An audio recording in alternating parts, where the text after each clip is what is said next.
আমার মা সারা রাত বা সকালে না খেলে সারা দিন না খায় বয়ে থাকতো, আমার ভাত গুলাম নিয়ে পড়ে থাকতো,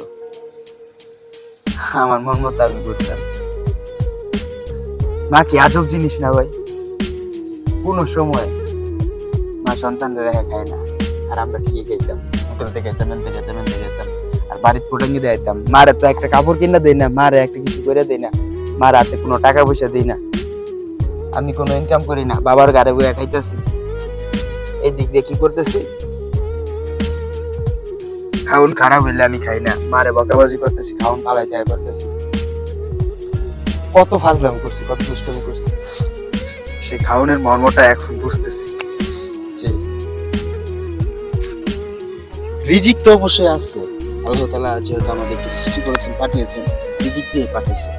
তবে খাউনের জন্য যে কতটুকু কষ্ট করতে হয়, সে মার খাউন যে ফালাইয়া দিছি, যে খাউন খাই নাই, মারে না খাওয়ায় রাখছি, আমি মার প্রতি কোনো সময় খেয়াল করি নাই। আর সেই মা